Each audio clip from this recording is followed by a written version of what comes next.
Je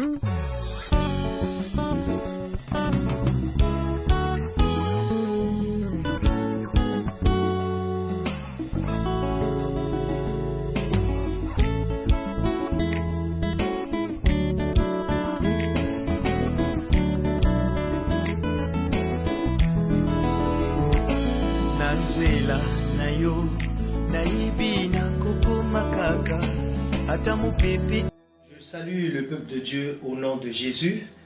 Nous allons faire une prière avant de commencer la prédication. Seigneur Dieu notre Père, nous te confions ton peuple, notre Dieu, afin que cette parole, notre Dieu, touche le cœur de ton peuple, afin que ton peuple, Seigneur notre Dieu, arrive, notre Père, à la repentance, notre Père. Merci Seigneur de ce que ta parole, c'est comme une épée à double tranchant. Seigneur, nous voulons que cette parole pénètre le cœur de ton peuple, afin que ton peuple soit béni au nom de Jésus, notre Seigneur et Sauveur. Amen. Nous allons commencer la prédication de ce matin.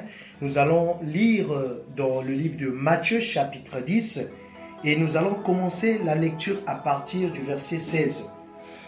Nous ouvrons nos Bibles dans Matthieu, chapitre 10, et nous allons commencer la lecture à partir du verset 16, lisant au nom de Jésus. Voici, je vous envoie comme des brebis au milieu des loups. Soyez donc prudents comme des serpents et simples comme les colombes. Amen. Là, c'est Jésus qui dit à ses disciples, je vous envoie. Il dit, je vous envoie comme des brebis au milieu des loups. Donc, c'est Jésus qui envoie ses disciples comme des brebis, mais au milieu des loups. Et il dit ceci, soyez prudents comme des serpents et simples comme des colombes. Amen. Bien-aimés de Dieu, cela veut dire quoi? Les disciples devaient être des brebis dans le monde, mais dans ce monde, nous sommes environnés des loups. Mais il nous demande d'être prudents. Cela veut dire que Dieu nous appelle à la prudence. Voilà pourquoi la prédication de ce matin est intitulée « La prudence ». Donc nous, le Seigneur nous demande à être prudents. Et il dit être prudent comme les serpents. Vous savez que le serpent est très prudent. Parmi les animaux que Dieu a créés, les animaux des champs, il n'y a pas un animal qui est plus prudent que le serpent. Mais le Seigneur nous demande à être prudents comme des serpents. Amen. Et nous savons tous que le serpent est le symbole du diable. Parce que le diable, lui, il vient avec la ruse, il vient avec la séduction. Mais le Seigneur nous demande à être prudents comme des serpents. Amen. Donc, cela veut dire qu'un chrétien qui n'est pas prudent, c'est un chrétien qui est en danger. Le chrétien doit avoir la prudence. Parce que nous sommes dans un monde qui est pourri. Si le chrétien n'a pas la prudence, il est en danger. Le chrétien doit être comme une brebis. Nous savons tous l'attitude d'une brebis. Une brebis est tendre. Une brebis n'est pas comme une bête féroce. Une brebis est très tendre.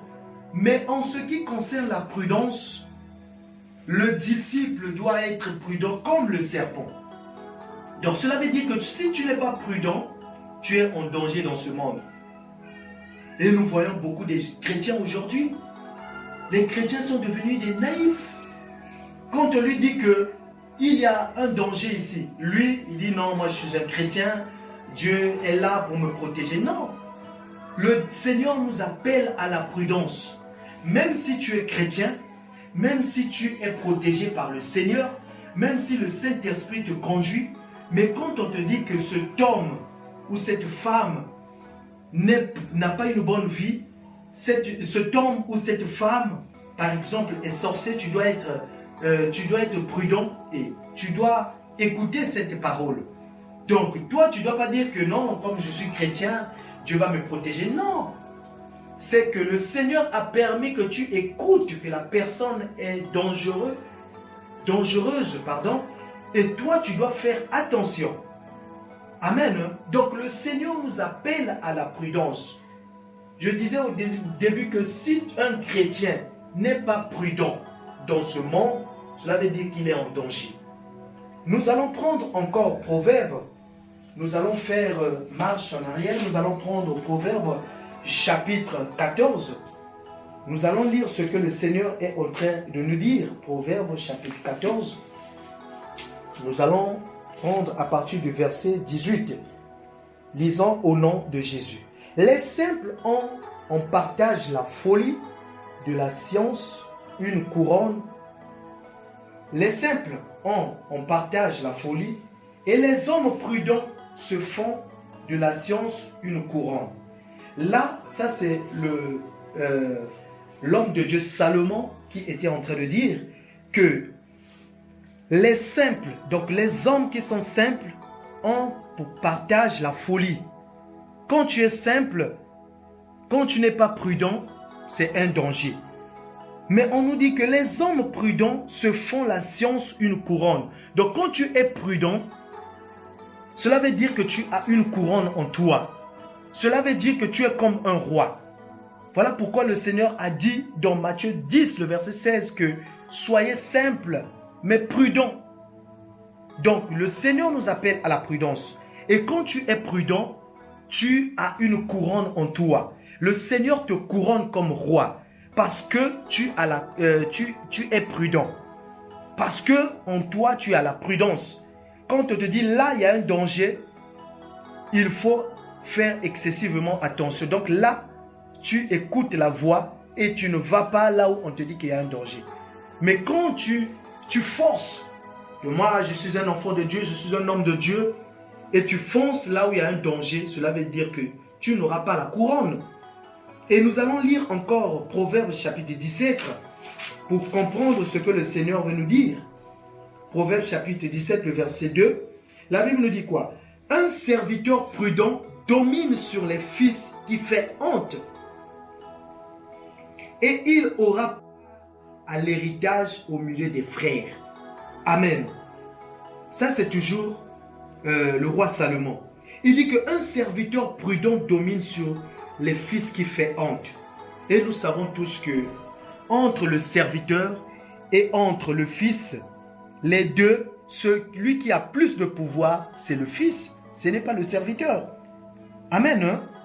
Entre le fils et le serviteur, c'est le fils qui a le pouvoir. Mais le Seigneur dit par la bouche de Salomon quoi? Que le serviteur prudent, quand un serviteur est prudent, il domine, donc il a plus le pouvoir sur un fils qui fait honte. Donc quand le fils fait honte à ses parents, quand le fils est insensé, le serviteur qui est prudent, qui est plus que le fils. Alors que le fils porte le nom de son père. Le serviteur ne porte pas le nom de son père.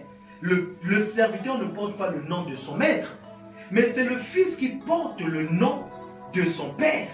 Mais on dit ici, quand le serviteur est prudent, il est mieux que le fils qui fait honte.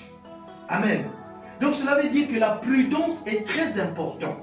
Quand tu es prudent, le Seigneur t'apprécie. Il apprécie le serviteur qui est prudent plus que le fils.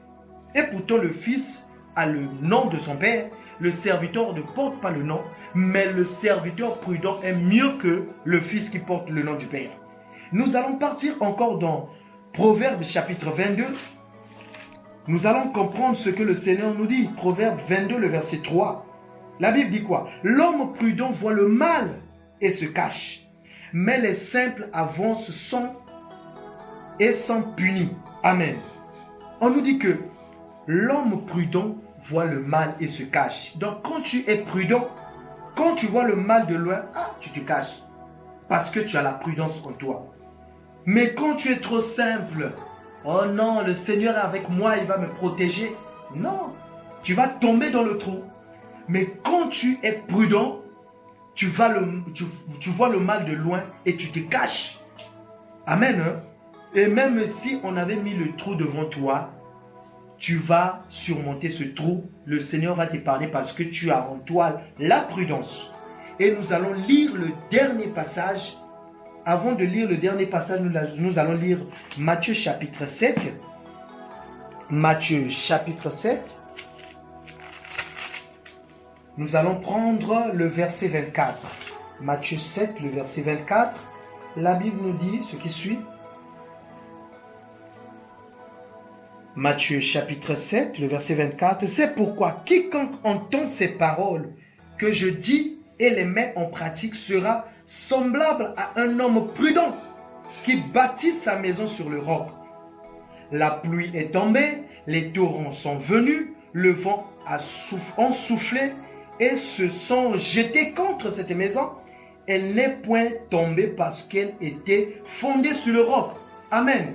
Là, le Seigneur nous parle toujours de la prudence. Quand quelqu'un est prudent, la Bible nous dit quoi? Il est comme quelqu'un qui a bâti sa maison sur le roc. Donc ta maison n'est pas bâtie sur le sable, mais ta maison est bâtie sur le roc. On nous dit quoi? Que même les torrents peuvent venir. Même si les fléaux, tout ce qu'on peut voir peut se jeter sur ta maison ne sera pas à terre parce que tu avais bâti ta maison sur le roc. Pourquoi? Parce que tu étais prudent. Or qu'un homme est censé bâtir sa maison sur le sable. Or que le Seigneur nous appelle à la prudence. Il ne veut pas que nous soyons des hommes insensés, des hommes simples, mais le Seigneur nous appelle à être prudents.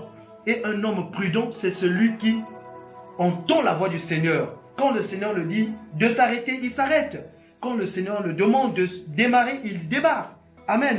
Et nous allons lire le dernier verset pour clore notre prédication. Proverbes chapitre 11. Nous allons partir dans l'Ancienne Alliance. Proverbes chapitre 11. Toujours les paroles de Salomon, le fils de David. Proverbes chapitre 11, nous allons prendre à partir du verset 14.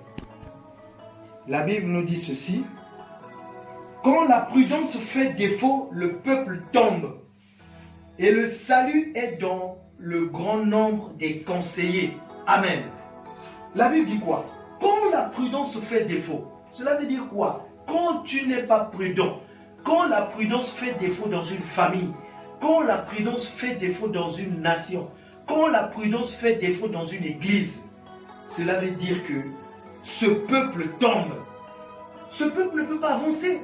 Parce qu'ils n'ont pas la prudence en eux. Parce que ce peuple n'a pas la prudence. Or, quand le peuple de Dieu est prudent, non, le peuple avance. Le peuple ne peut pas tomber. Une famille ne peut pas tomber. Une nation ne peut pas tomber. Amen. Donc le Seigneur, pour clore, le Seigneur nous appelle à la prudence. Mon frère qui m'écoute, le Seigneur t'appelle à la prudence. Ma sœur, toi qui m'écoutes, le Seigneur t'appelle à la prudence. Que Dieu vous bénisse.